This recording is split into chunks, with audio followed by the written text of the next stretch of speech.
discuss introduction to coherence and stochastic processes.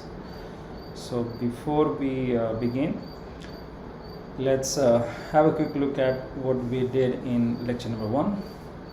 So in lecture number 1, the first thing, we looked at in detail as to what are the differences between classical and quantum mechanics, and within that we looked at the superposition principle and interference within classical and quantum mechanics and the differences in detail. So the superposition in classical wave theory, that involves division of amplitude. This division of amplitude invariably involves division of energy, and the interference is because of the superposition of those amplitudes. This theory is fundamentally incorrect, but definitely it works at high light level, but it doesn't work at the level of single photons. So then we need quantum theory. The quantum theory, the main difference is that here we don't have division of amplitude because we don't have real fields. We have wave function, and superposition involves a division of wave function, and this division of wave function does not involve division of energy. And of course the interference is because of the superposition of wave functions. Now quantum theory is fundamentally correct, but we need mostly this theory at the level of single photons. At high light level, it turns out that the classical theory, the classical calculations in most cases yield the correct experimental results, so we do use classical theory at high light level, but at single photon levels we can only use quantum theory. So this we need to keep in mind that this theory is fundamentally incorrect, but definitely works at high light level. But this theory is fundamentally correct, works at any light level, but we mostly use it at the level of single photons.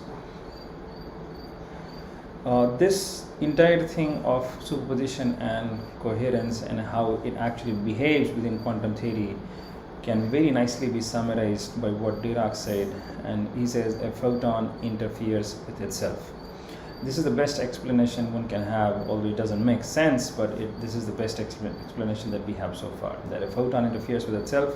Interference between two different photons never occur.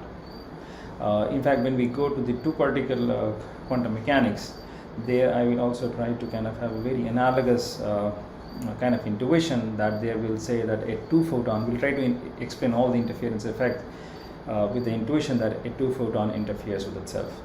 So this is actually a very important statement made by Dirac, and that's how we explain all the interferences within quantum mechanics. The other thing we saw, that was Bohr's complementarity principle, and that says that any effort to get the wedge slit information, or in other words the particle information, it actually destroys the interference pattern or the wave information. And to the extent that we get this information, the same degree, to the same extent the other information actually gets destroyed, and that's Bohr's complementarity principle. So just quickly, this is how we understand classical interference. So this is classical source, this is slit, double slit, and that's my interference recording screen. I have just put it at different time shots. So if the light is very low intensity, then we see interference pattern, pretty faint interference pattern. If the light intensity increases, slightly bright interference pattern. If the light intensity increases further, even brighter interference pattern. So qualitatively, there is no difference between the interference patterns with different light intensities, or just the different time integration. It remains the same. On the other hand, in quantum mechanics, this is qualitatively different. So if we have the same experiment with single photons, if we collect the photons on the screen for only a few, very small amount of time, then what we get is just the dotted structure. Collected for a little longer, we get more dots. Connected for enough time, and then we actually have the same pattern that we actually have in the classical case. So the point is, if we dim the source, if we keep doing it, keep reducing the intensity of the source, classically the interference pattern doesn't change. the qualitative behavior in the interference pattern remains the same. It's just that the overall intensity, the overall energy of the interference pattern, that just decreases. On the other hand, in quantum mechanics, if you look at the interference pattern at very high light level or photon levels, then we do see a continuous kind of pattern. But when we decrease it, this continuous pattern actually goes away, and then all we end up with is this dotted structure. So that actually is the difference between classical and quantum interferences. Okay, so with that, let's get to today's lecture, and today we are going to introduce coherence. So there's just a very few basic statements and basic intuition about coherence that I'm going to present, and then we'll later we'll do all this in with much more mathematical rigor. So when fields, this is a generic understanding we have of coherence, that when fields coming from two different space-time points are perfectly coherent, the interference that results has to be perfect. On the other hand, if the interference is not perfect, then that means that the fields at the two space-time points that we're talking about are only partially coherent. So just to kind of explain that, let's say this is the light field coming from some source. There is a Young's double slit here. There's two slits. Of course, light from these two slits are then going to go forward, and here we have a screen, and now we look at what is the intensity pattern that gets formed at this screen. Of course, we know that there should be an interference pattern as a function of this x, and if we see that this interference pattern is almost 100% visibility, very nice visibility, we say that this is highly coherent. That means the light the interference visibility at this point that we see on the screen is basically representative of how much is this light at this point x1 is coherent with the light at this point x2. Okay, so the interference here tells us about the degree of coherence of light between x1 and x2 at this point. So this interference pattern tells us that the light coming from x1 and x2 are highly coherent. But suppose if instead of this, if we see that the interference pattern is like this, of course the total energy is still the same, but the lower points are not going all the way down to 0, and the higher points again, the maxima are not going as high. So then in this case we say that the light coming from these two slits are mutually partially coherent. If we see that this variation is even smaller, I mean in this case is very small, then this is like almost incoherent, nearly incoherent light. So that is the kind of intuitive understanding we have of coherence, that if the light coming from two different space-time points are coherent, they have to produce pretty good visibility interference pattern. If the interference pattern doesn't have as nice a visibility, that means it is not coherent. Of course, it is almost impossible to get perfectly incoherent light, and similarly it is almost impossible to get perfectly coherent light. It's always in between that we have. Okay, so some more points about coherence. Now, as to when we have partial coherence, when we don't have perfect coherence, what is the cause for that? So the cause for that is that the field produced by real sources are more or less random. And why is that? That's because a real physical source consists of infinitely many emitters, all of which emit in a statistically independent manner. So for example, if this is a source, an emitter, it consists of a lot of, let's say, atoms or molecules that emit light. But and all these emitters, if this is atom or molecule, they are emitting independently. When this atom emits versus when this atom emits, there is no correlation either in time or in the phases of the field that these atoms produce. So there's simply no correlation between the fields produced by these different atoms. And as a result, if you look at the complete total field that is produced by the source, all these atoms together, and here we are talking about the Avogadro number of atom in any realistic source, and again, if all of them are emitting on their own and independently, then of course the field at this point x1 and x2, they will be partially coherent only, they cannot be fully coherent. Okay, so that's the kind of intuitive understanding as to why do we even have partial coherence. Now, just bringing both classical and quantum theory and descriptions, what we have is that coherence as a requirement for interference actually remains the same in both classical and quantum descriptions. That we'll see in detail, but here I'm just kind of putting everything together. Within quantum theory, the concept of coherence can also be cast in terms of indistinguishability arguments. This I had this we had discussed in the last lecture as well, but I just put it all together. So what this means is that if a photon in two interfering alternatives remain indistinguishable, then two alternatives become mutually coherent, and as a result interference takes place. So this is the example that we had seen last time.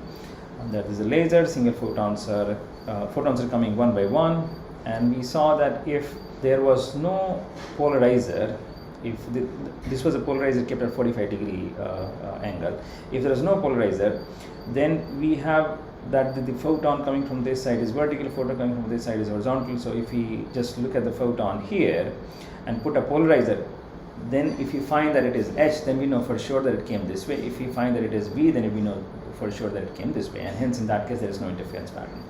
But if we do put a polarizer at 45-degree, then whatever photon gets through it has to be 45-degree polarized. And of course, a horizontally polarized light has 50% chance of passing through a polarizer at 45-degree, as well as a vertically polarized photon also has 50% chance of passing through a polarizer kept at 45-degree. So if we look at the photon here and then find that it is 45-degree polarized, then of course we have no way of knowing whether it came this way or that way. And since in this case we do not have we have lost the ability of finding out whether the photon came this way or that way, that means we have lost the ability to find the which path information, then since that information is lost, now the interference will actually appear. So that is the indistinguishability argument, by which one explains interference within quantum mechanics. That is also one way of kind of doing it. Okay, some more broader perspective of coherence. So coherence in general is when we study coherence, we actually try to quantify the degree of order in a random field. So of course this is all the atoms are emitting randomly. So is it completely incoherent? No, there is some coherence still there. And in fact, we find that as we move out from the source, the spatial coherence will actually also increase. So the coherence theory is actually what it does, basically quantifies the degree of coherence in a random field. Now within classical description, randomness is in principle removable if complete information about the system becomes available. Well, this is easier said than done, but in principle a randomness is actually removable within classical theory. But of course, since it is very difficult, one studies randomness through correlation functions only, even within classical description. On the other hand, in quantum description, the randomness is not removable even in principle. And here the only concrete quantity that can be studied is the correlation function. As I said, within classical theory it is in principle removable, but in quantum mechanics it is even in principle one cannot remove. But when it comes to random fields, even within classical description, we study correlation. We study it through correlation functions only, and same is true in quantum description as well. There can be some class of fields for which the classical and quantum description of coherence yield the same result. But of course, this is not true in general. And one example that we can have here is of course the entangled field. So with entangled fields, the experimental results that we see can definitely never be explained in terms of classical theories. But there definitely can be certain fields that actually can be explained either using classical coherence theory or quantum coherence theory. Okay. So this was just the basic conceptual description of what coherence is and what coherence theory aims to kind of achieve and do. And now I'm actually going to go through some essential concepts of stochastic processes that we're going to use when we study these the second order coherence in detail. So and I think most of the concept must be familiar with the people taking this course. So the first concept I want to look at is the basics of probability theory. So what we have here is that in this example we have somebody just throwing a ball into this box, and one wants to find out where actually the box ends up in the where the ball ends up in the box.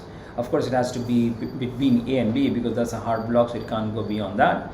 So, but between A and B, it can actually go anywhere. And suppose this is the probability density of this event happening. Then let's say Px is the probability density that the ball after lying in the box is found at position x. Then we know that the Px dx, that dx is the tiny x interval, Px dx is the probability that the position of the ball is between x and x plus dx. The probability that the ball is found between A and B has to be unity because these are the hard blocks and the ball cannot go beyond that. So the probability Px dx integrated from A to B has to be 1, which basically says that the ball has to be found between A and B. And for any other pair of points, let's say A0 and B0, the probability that the ball is found between those pair of points is basically Px dx integrated between A0 and B0. So that's the basics of probability. Now here let me just make the comment that within classical theory, I mean, although this is a random event, but within classical theory, if we knew everything about this ball, if we knew everything about this hand and temperature and humidity and everything, then in principle it is possible to predict where exactly the ball is going to land. However, of course, practically it is not possible. It is just not possible to have that much of information. But in principle, if we have that much of information, one can actually predict as to where the ball will land within the box. But in a quantum setup, in a quantum system, that is not possible, and that's what we mean when we say that the randomness within quantum mechanics is even in principle not removable. Okay, now the other concept that is very useful and is actually at the core is the concept of ensemble average. Since it's a random process, we cannot find out what happens with the process. So all that we can find out is through what's called the ensemble average. Now, what is the concept of ensemble? So for a random variable, let's say x, the collection of its all possible realizations constitute the ensemble of x. So for example, in this somebody throwing the ball in the box example, let's say in the first experiment the person throws the ball and the ball lands up somewhere here, that's called x is 1. You do the experiment, but this experiment done in exactly the same set of environment, nothing is changed here. But if you throw the ball, since it's a random event, the ball will land somewhere in the box, maybe not, definitely not at the same location. We keep repeating the experiment infinite number of times, and each time the ball lands somewhere. So these are called the realizations of the random event. This event was done within the exactly same circumstances, the conditions, but of course the ball lands at different locations because it's random. So these different realizations, they are called these different realizations, these constitute the ensemble for that random variable. Of course, they need not be separated in time. When we talk about ensemble, we actually mean all these realizations to be the simultaneous realization. But of course, in practice, we cannot realize all these realizations at the same time simultaneously. So mostly we will see that the concept of ensemble average becomes useful when we it becomes actually really useful in the context of when we do time average, space average, angle average, and so on. But this is the concept of ensemble. These are all the different realizations of the same event, and these are supposed to kind of exist simultaneously. Okay. Of course, for a random process, individual realizations do not yield meaningful information. So the most relevant quantity, the relevant quantity is the ensemble average, and it is actually the average of a random variable one obtains if the same experiment is repeated over a large number of times. So how do we define the ensemble average? This actually is done as part of any basic probability. Let me just so how do we define the ensemble? So here we see that we have all these different realizations, and in each realization the value of x is, let's say, x1, x2 and xi in the ith realization. So the ensemble average is defined as write it as this is the ensemble, this angular bracket that represent ensemble average, and this is defined in the following manner, that this is of course limit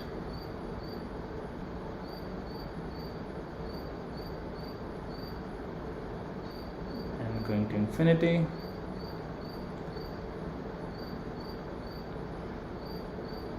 one over n. This is for the normalization.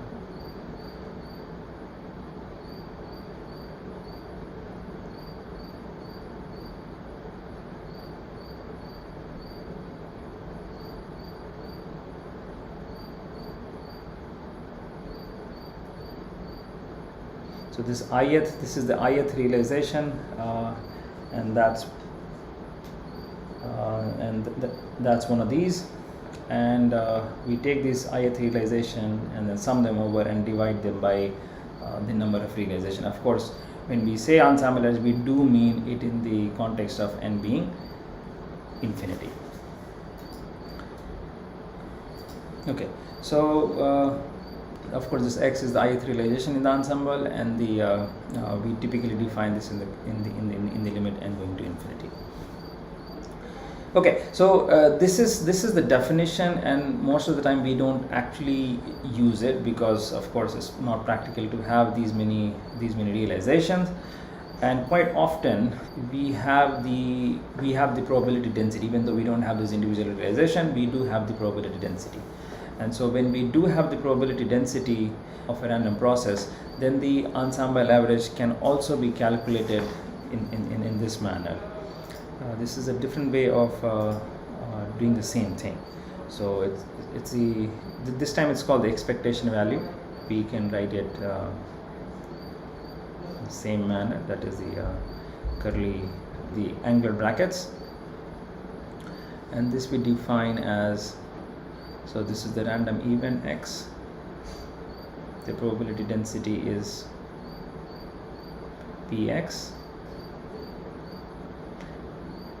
So then we integrate this from whatever is the range of integration. Here it is from a to b, so we integrate this, and that gives us the expectation value. This is called the expectation value.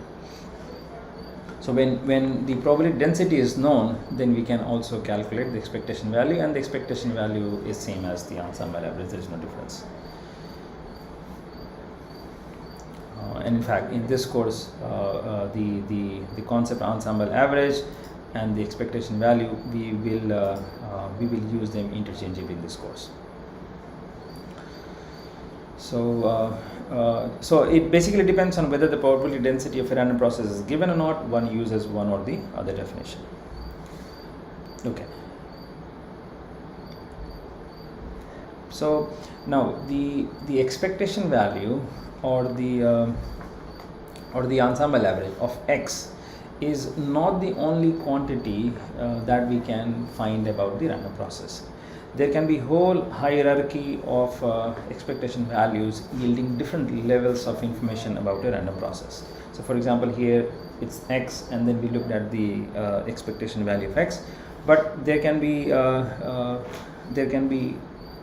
other expectation values. And for example, what is defined is what's called the rth order moment of a random process. The rth order moment of a random process is defined in this manner. Let me just use a different color, blue. It is better. So we have just now defined the the expectation value of x, but let's just do x r. So now this is the expectation value of x to the r, and that's called the rth order moment of a random process. And this is defined, I mean, you can guess how is this, the definition of expectation value remains the same.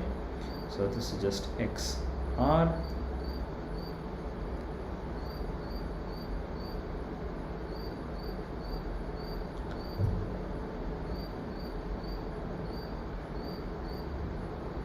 px dx. This is r. So this is the this is xr. So this is the rth order moment, and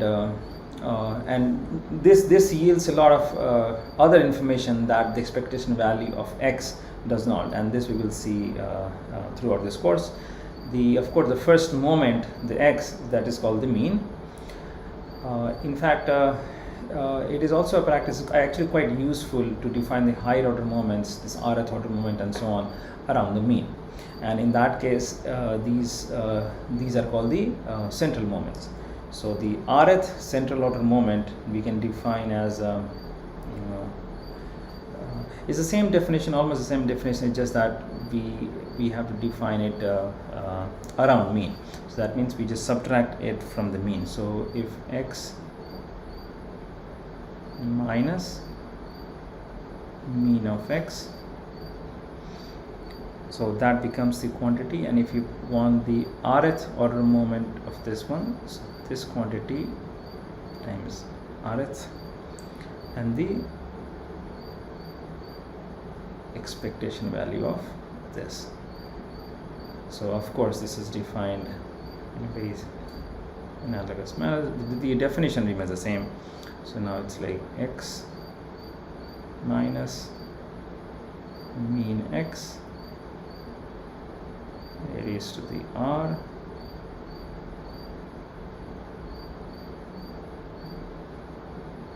px dx.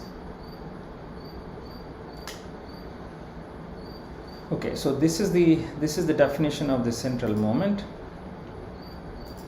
This is the definition of the central moment. And of course, the first central moment is always 0 because we are subtracting the mean. So of course, the first moment has to be 0. The second central moment is actually called the variance. This we are all familiar with. And the square root of this variance is called the standard deviation. So that's under root x minus mean x, that's whole square. That's the second central moment, and that is the square root of that is the standard deviation. As it is the variance. Also, one fact without proving it, if the probability density is a Gaussian function, if px is a Gaussian function, then it turns out all the higher order moments can be expressed in terms of the first two central moments. However, this is of course not the case for a general probability density, but this is a very special property of the Gaussian function. So this we just keep in mind. Now the moment of a process is not the only the moments of a process is not the only useful information one can extract from the random process. We can actually have in many physical situations we can actually have more than one random variables, and in that case one uses joint probability, because one might be interested as to what is the joint probability of this event and that event happening together. So joint probability is the probability that the two events happen together. So let's take an example that let's say x1 and x2 be two random variables, and px1 x2 be the joint probability density. Of course, how we find it, that depends on the details of the experiment and situation, but let's say x1 x2 are two random variables and px1 x2 is the joint probability density. That means this is the probability density that both the events happen together. And also suppose that p1 x1 and p2 x2, these are the probability densities corresponding to random variables x1 and x2. Then the probability density for individual random processes, that means P1, X1, P2, X2, actually one can obtain these from the joint probability by integrating over the other random variable. What we mean is the following. This, of course, I think everybody is kind of familiar, but I'm just kind of bringing it again in the beginning of the course, because we will use these seemingly simple concepts. The same concept will actually extend when we study the higher order correlation function, and then it will be joint probability of 4 different events, and that's how we go towards the multi-particle correlation. But the basic concept actually remains the same. That's why we are kind of summarizing this in detail. And actually the mathematical structure will also remain very analogous. So if the joint probability is given, how do you find out the individual probability? Well, it is very simple. So P1 X1, this we can find out if we have the joint probability, and the joint probability here is P X1 X2. So how do we find the this P1 X1? Well, just integrate this probability over the other variable Tx2. This will give us the probability for X1. Similarly, if we just do P2 X2, all we need, integrate this joint probability density X1 X2 over dx1, and that's it. So now if X1 X2 are completely uncorrelated, for example, there can be physical situation where these two are completely uncorrelated random events, and in that case the probability density is P1 X1 X2 actually factorizes as Px1 Px2. So this is a simple fact. Now if here what we have discussed is just the continuous random variable X1 X2, but if there is a for discrete variables, the concept remains pretty much the same. So suppose xi and yj are the two discrete random variables with probabilities pxi and pyj, and if pxi yj is the joint probability, then pxi, that the probability that the xi happens, that is basically pxi yj, that is the joint probability of xi with all the yj, and then we sum it over j.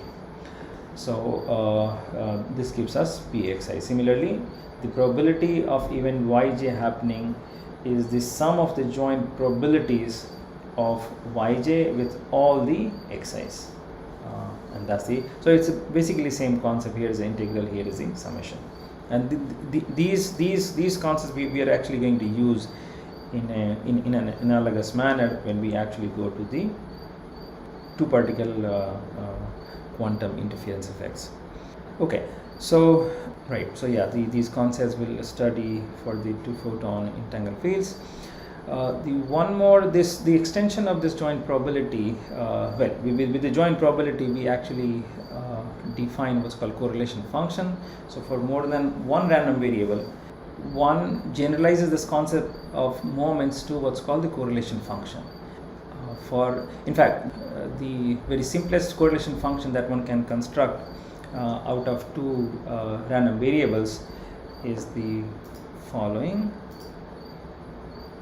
We have seen if these are the individual random events, then of course we can have the moments of x1, rth moment or the central moment.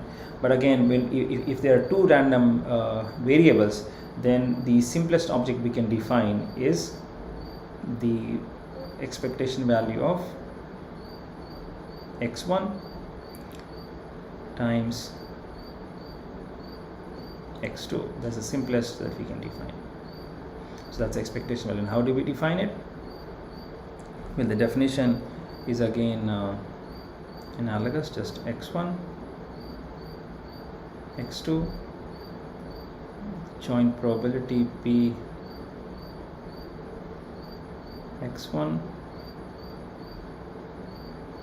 x2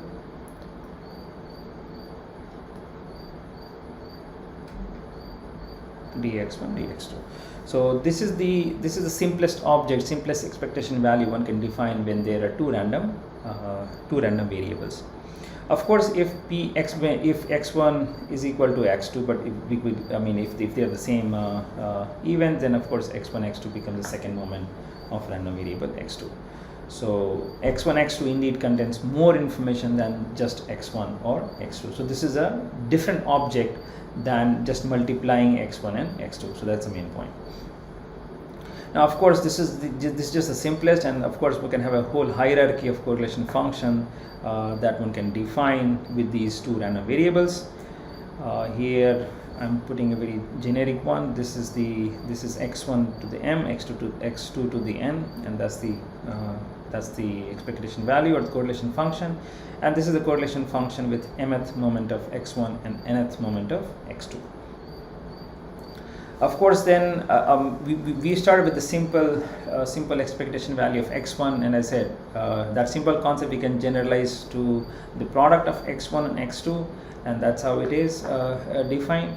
But of course, now these individual random variables x1 and x2, they might also they can actually depend on time, and in fact, if we add those time arguments, then these definitions can be even more general, and in that case we can have x1 t1, x2 t2, and the expectation value of that. This is actually called the two-time correlation function of random variables x1 t and x2 t. Okay, so far we have discussed the random variables that are mostly real, and of course in classical mechanics we mostly deal with real variables, but even within classical mechanics we use complex variables. That's pretty much for the mathematical ease, but we do use complex variables. But when it comes to quantum mechanics, we have to use complex variables only because wave functions are complex, and real numbers, the real functions cannot capture everything quantum. So one has to have that. So of course a general random variable in general is complex. Within the classical theory it is optional, but we do use it for the ease of calculation. In quantum theory one has to have complex variables.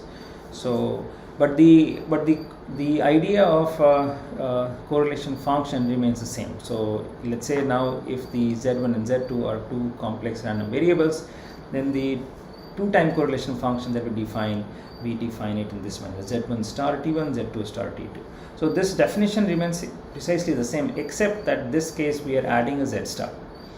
Now one can also ask when it's a complex variable, and why are we choosing just z1 star and z2? Why not the other combination, for example z1 z2 or z1 star z2 star? This we will discuss little more detail, but these other quantities, I'm just making comment here, these other quantities do not yield meaningful quantity, and in fact this is the meaningful quantity in physical situation, and that's why we take it. Again, as in the other case, a whole hierarchy of such correlation function can be defined for complex random variables as well, as we had done it for real random variables. So for example, we have this z1 star t1, z2 star t2 up to zn star tn. These are the complex quantity, and then zn1 tn1, zn plus 2 tn plus 2 up to z2n t2n.